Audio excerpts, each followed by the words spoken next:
नमस्कार दोस्तों, आप देख रहे हैं युगचरण। आइए जानते हैं 23 दिसंबर की ताज़ा और बड़ी खबरें। आज की पहली खबर है कि खड़गे बोले, चुनाव नियम बदलना, सरकार की सोची समझी साजिश। वोटिंग नियमों में बदलाव को लेकर कांग्रेस अध्यक्ष मल्लिकार्जुन खड़गे ने कहा कि मोदी सरकार ने चुनाव आयोग की स्वतंत्रता पर हमला किया है। रविवार सुबह एक्स पर पोस्ट में उन्होंने कहा, पहले मोदी सरकार ने सीजीआई को चुनाव आयुक्तों की नियुक्ति करने वाले पैनल से हटा दिया था और अब वे चुनावी जानकारी को जनता से छिपाना चाह रहे हैं। यह सरकार की सोची समझी साजिश है। कम्युनिस्ट नेता बोले, प्रियंका राहुल को सांप्रदायिक मुस्लिमों का सपोर्ट। सीपीआई पोलित ब्यूरो के सदस्य ए विजय राघवन ने कहा, राहुल और प्रियंका गांधी की वायनाड जीत के पीछे सांप्रदायिक मुस्लिम गठबंधन था। उन्होंने सवाल उठाया कि क्या सांप्रदायिक मुस्लिम गठबंधन के मजबूत समर्थन के बिना राहुल गांधी जीत सकते थे। उन्होंने कहा, वायनाड से 2 व्यक्ति राहुल और प्रियंका गए हैं, किसके समर्थन से? वे सांप्रदायिक मुस्लिम गठबंधन के मजबूत समर्थन से जीते। उनके समर्थन के बिना क्या राहुल गांधी का दिल्ली पहुंचना संभव था? आज वे विपक्ष के नेता हैं। दिल्ली स्कूलों में बम की धमकी भाई बहन ने दी थी। दिल्ली के 3 स्कूलों में बम की धमकी वहां पढ़ने वाले 2 छात्रों ने ही दी थी। दोनों भाई बहन थे। दिल्ली पुलिस स्पेशल सेल ने रविवार को इस बात की जानकारी दी। पुलिस ने बताया कि काउंसलिंग के दौरान छात्रों ने माना कि उन्होंने ईमेल के जरिए 3 स्कूलों को बम की धमकी भेजी थी। वे चाहते थे कि एग्जाम टाल दिए जाएं। उन्होंने पहले की घटनाओं से धमकी भेजने का आइडिया मिला था। पुलिस को छात्रों ने बताया कि उन्होंने एग्जाम की तैयारी नहीं की थी, ऐसे में वे एग्जाम को टालना चाहते थे। पुलिस ने बताया कि दोनों छात्र थे, इसलिए काउंसलिंग के बाद उन्हें छोड़ दिया गया। अमेरिकी नौसेना ने अपने ही फाइटर जेट पर मिसाइल दागी। अमेरिकी नौसेना ने रविवार को लाल सागर में अपने ही एक फाइटर जेट को मिसाइल दाग कर मार गिराया है। ये घटना यमन में हुती विद्रोहियों पर एयर स्ट्राइक के दौरान हुई। विमान में सवार दोनों पायलट सुरक्षित बच गए हैं। इनमें से एक पायलट को मामूली चोटें आई हैं। अमेरिकी सेंट्रल कमांड ने बताया कि ये घटना गलती से हुई है। हादसे में F.F. ट्रूमन एयरक्राफ्ट कैरियर से उड़ान भरी थी। उड़ान भरने के बाद USS गेटिसबर्ग मिसाइल क्रूजर ने गलती से विमान पर हमला कर दिया। नई 2025 होंडा एक्टिवा 125 भारत में launch. Honda motorcycle and scooter India ने शनिवार को अपने सबसे पॉपुलर स्कूटर एक्टिवा 125 का नया अपडेटेड वर्जन लॉन्च किया है। इसमें नए कलर और एडवांस्ड फीचर्स शामिल किए गए हैं। LCD डिस्प्ले की जगह अब एक नया 4.2 इंच का TFT डिस्प्ले दिया गया है, जो real time mileage, average mileage और डिस्टेंस टू एम्पटी की जानकारी देगा। दिल्ली शराब घोटाला, केजरीवाल के खिलाफ केस चलेगा। दिल्ली के LGVK सक्सेना ने शनिवार को प्रवर्तन निदेशालय को शराब नीति मामले में अरविंद केजरीवाल के खिलाफ केस चलाने की इजाजत दे दी। ईडी ने 5 दिसंबर को LG से केजरीवाल के खिलाफ ट्रायल चलाने की अनुमति मांगी थी। पूर्व मुख्यमंत्री के खिलाफ ईडी ने इस साल मार्च में प्रिवेंशन ऑफ मनी लॉन्ड्रिंग के तहत केस दर्ज किया था। 21 मार्च को 4 घंटे की पूछताछ के बाद केजरीवाल को अरेस्ट किया गया था। केजरीवाल को इस केस में जमानत मिल गई थी, लेकिन ईडी ट्रायल शुरू नहीं कर पाई थी।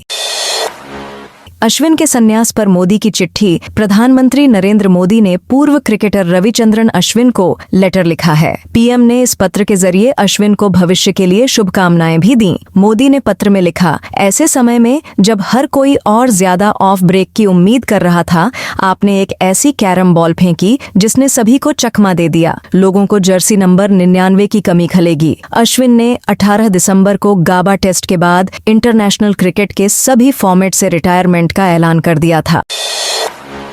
हिमाचल समेत 3 राज्यों में तापमान 0 डिग्री सेल्सियस से नीचे देश के उत्तरी राज्यों में तेज सर्दी का दौर जारी है। जम्मू कश्मीर, लद्दाख और हिमाचल प्रदेश के कई इलाकों में तापमान 0 डिग्री के नीचे बना हुआ है। हिमाचल में आज बर्फबारी का भी अलर्ट जारी किया गया है। इससे तापमान में और भी ज्यादा गिरावट हो सकती है। पंजाब, हरियाणा में भी शीतलहर के कारण तापमान में गिरावट दर्ज हुई। चंडीगढ़ में तापमान 0.8 डिग्री रिकॉर्ड किया गया। वहीं पंजाब के आदमपुर इलाके में पारा 1.8 डिग्री रिकॉर्ड किया गया। पंजाब में घना कोहरा भी देखने को मिला। अमृतसर, तरन तारण, बठिंडा, लुधियाना और बरनाला में विजिबिलिटी 100 मीटर दर्ज की गई।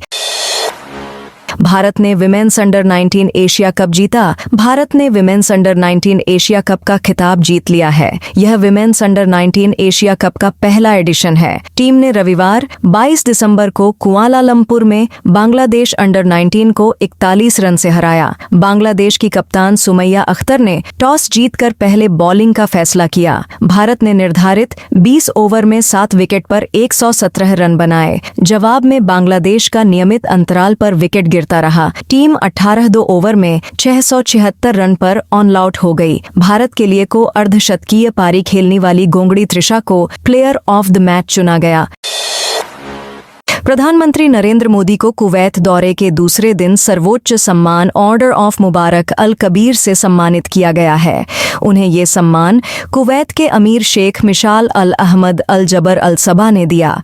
ये सम्मान पाने वाले मोदी पहले भारतीय पीएम हैं। मोदी को किसी देश से मिलने वाला ये 20वां अंतर्राष्ट्रीय सम्मान है। Order of Mubarak Al Kabeer Kuwait का एक नाइटहुड ऑर्डर है। यह कुवैत का सर्वोच्च सम्मान है। यह अवार्ड दोस्ती की निशानी के तौर पर राष्ट्राध्यक्षों और विदेशी शासकों और विदेशी शाही परिवारों के सदस्यों को दिया जाता है। क्रिसमस मार्केट अटैक के आरोपी को डिपोर्ट नहीं करेगा। जर्मन सरकार ने क्रिसमस मार्केट पर तेज रफ्तार कार से हमला करने वाले आरोपी को सऊदी अरब डिपोर्ट करने से इनकार कर दिया।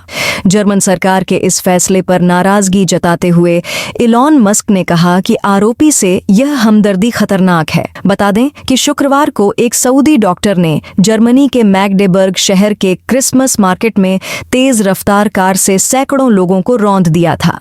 इस हमले में 5 लोग मारे गए थे, जबकि 200 घायल हुए थे। घायलों में 7 भारतीय भी शामिल हैं।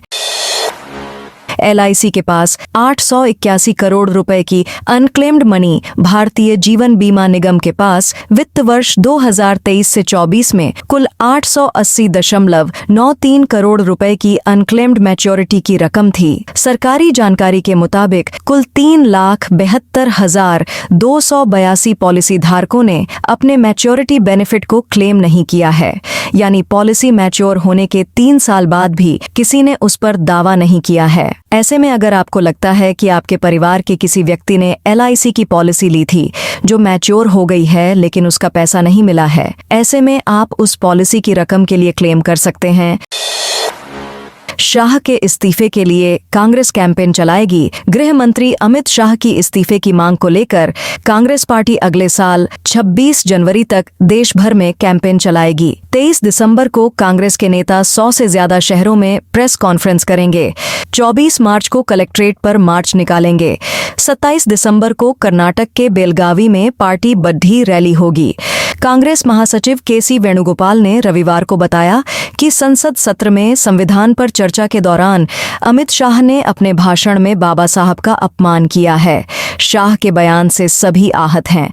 अब तक अमित शाह या प्रधानमंत्री ने इसके लिए माफी मांगने की कोशिश नहीं की। कांग्रेस गणतंत्र दिवस यानी 26 जनवरी तक इस मुद्दे को देश भर में उठाएगी। दोस्तों, यह थी आज की बड़ी खबरें। आपने अभी तक युगचरण को सब्सक्राइब नहीं किया तो कर ले। आप इस वीडियो को कहां से देख रहे हैं कमेंट करके बताइए। साथ ही डेली अपडेट के लिए युगचरण चैनल को सब्सक्राइब कर ले।